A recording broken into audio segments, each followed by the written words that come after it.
Tell me I'm pretty. Tell me I'm pretty.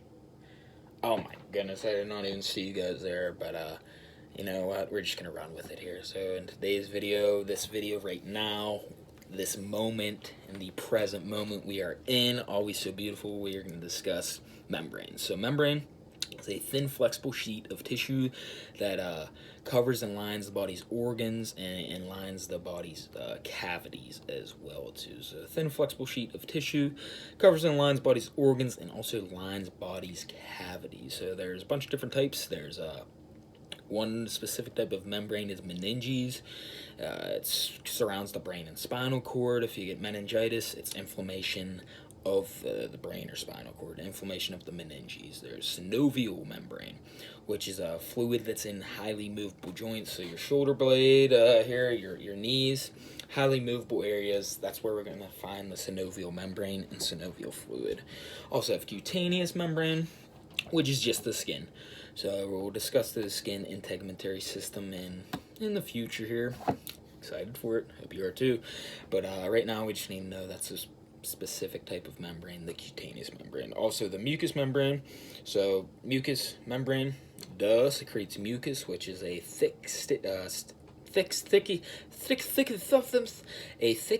substance that traps things and prevents substances, particles from moving farther into whatever tract it's in. So it's found in 4 different systems of our body, 4 different tracts. So it's in any tract that's open to the external environment. So that's the digestive system.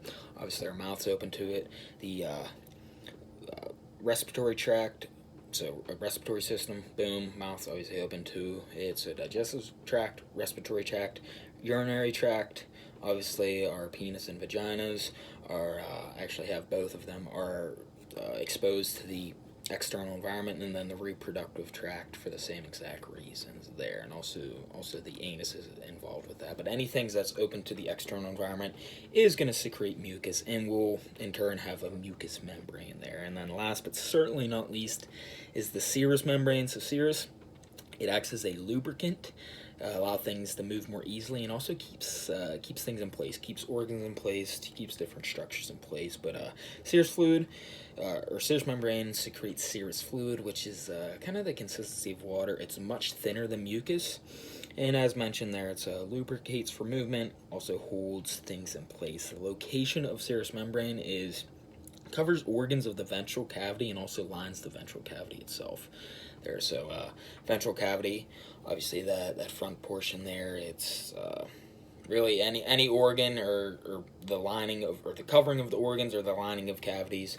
That's where we're going to find the serous membrane there. So the layers of serous membrane are the visceral and parietal. Visceral is surrounding or covering organs. Parietal lines the cavity. So let's say we have actually an example here is perfect for that is the pleura, which surrounds the lungs. There's 3 different locations actually. We'll discuss that and then we'll get to what I was just going to say. So there's the pleura, surrounds lungs.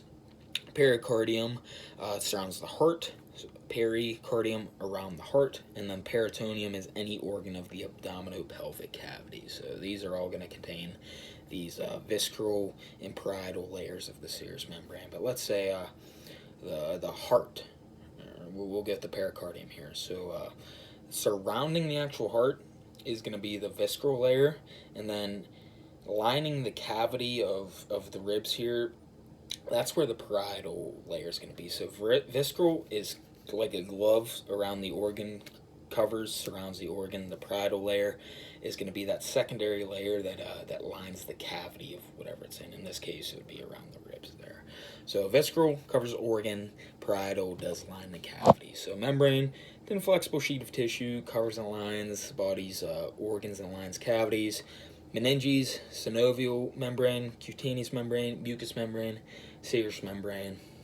Pretty simple, straightforward stuff, but just really no analogies for this. It's just a matter of kind of knowing the information, working with it, practicing with it, and just repetition is key here. It'll come. Don't worry.